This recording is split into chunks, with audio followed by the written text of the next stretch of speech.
Good morning all of you. आज हम देखेंगे BCA third unit 4 correlation and regression के topic coefficient of correlation by step division method. इससे पहले हमने coefficient of correlation by shortcut method देखा था। तो हम जानते हैं कि कोफिशिएंट ऑफ कोरिलेशन को R से डिनोट करते हैं। R equal to step division का फॉर्मूला होगा R equal to sigma U into V minus sigma U into sigma V upon में N पूरे के अपॉन में अंडर रूट करली ब्रैकेट में sigma U square minus sigma U का whole square upon N curly bracket close. दूसरे में देखेंगे sigma V square minus sigma V का होल स्क्वायर अपॉन में N curly bracket close, where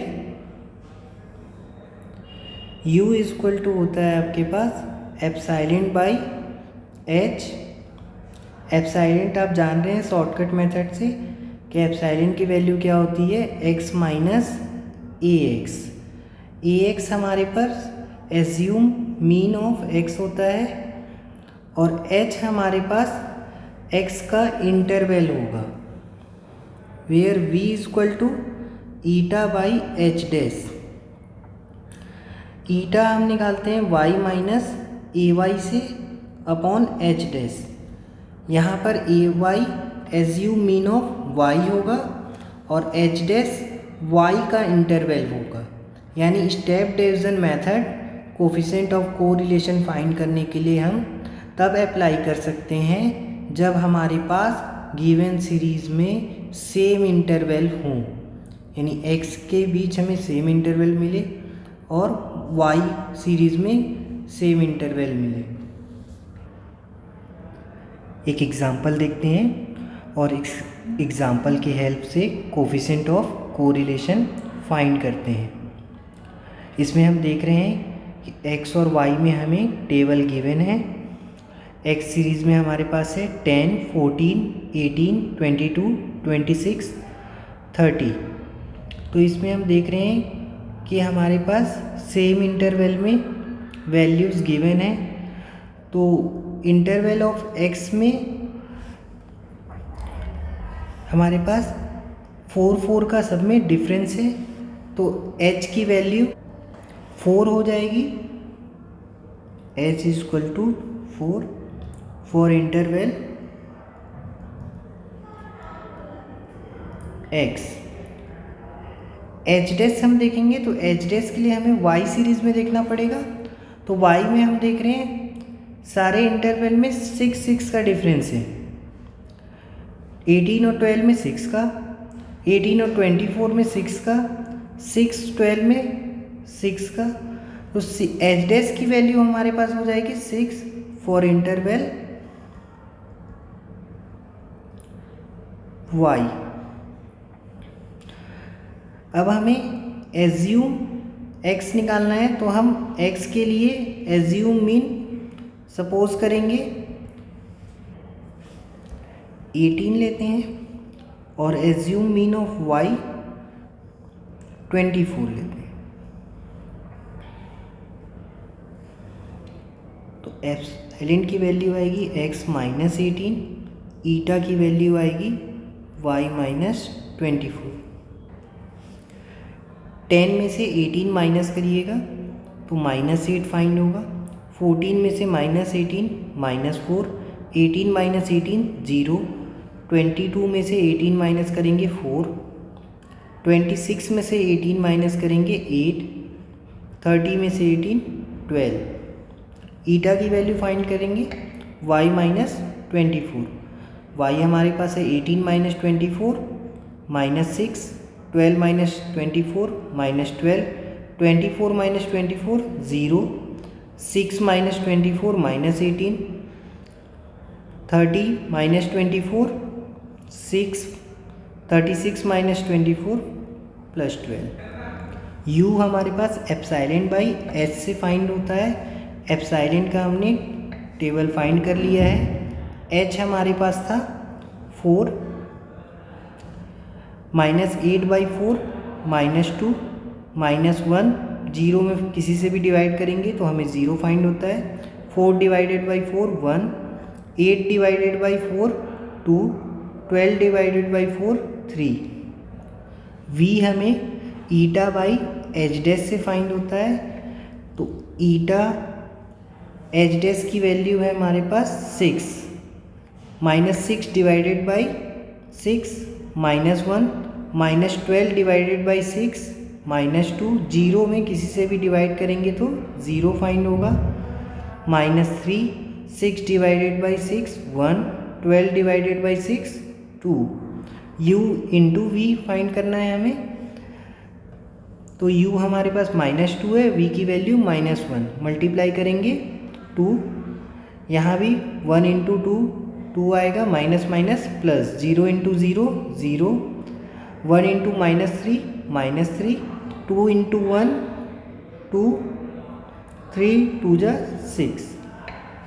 u का square find करेंगे, -2 का स्क्वायर +4, 1 0 1, 2 का स्क्वायर 4, 3 का स्क्वायर 9। v का स्क्वायर फाइंड करेंगे तो v की वैल्यू का हमें स्क्वायर करना है, -1 का स्क्वायर 1, -2 का square 4, 0 9 1 4।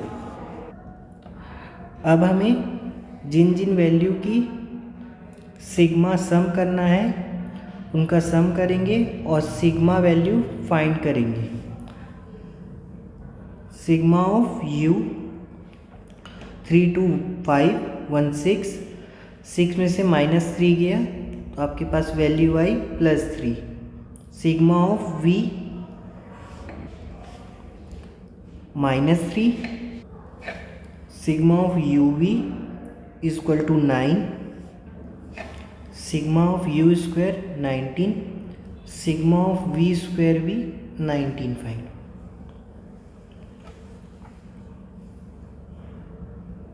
Bye step division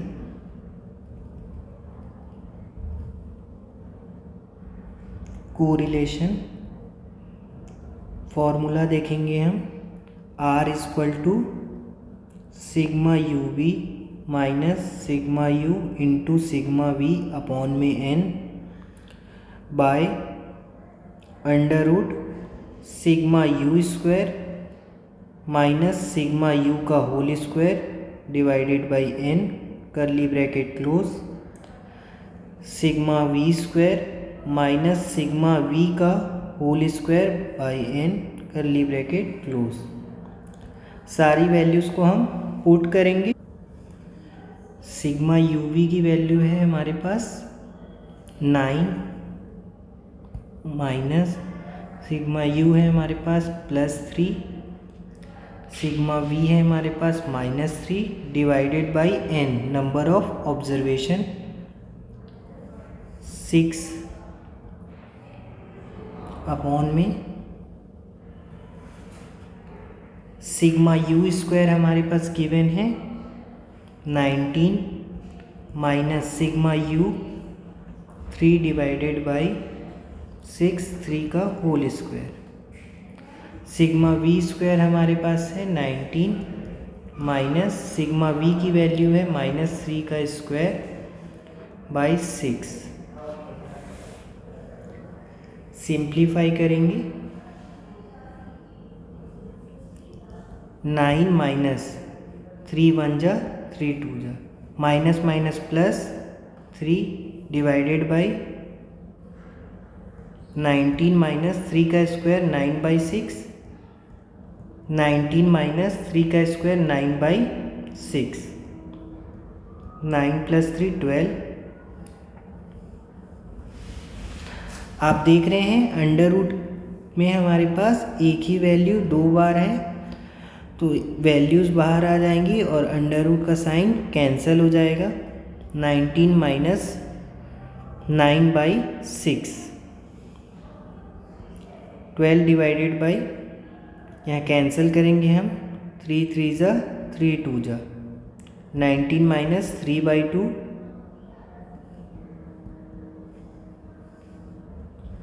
simplify करेंगे 19 टू जा 38 -3 divided by 2 12 into 2 35 24 divided by 35 R की वैल्यू हमें फाइंड होगी 0.68।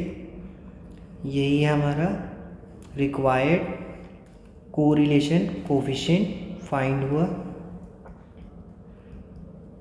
Hence the required coefficient of correlation. Thank you.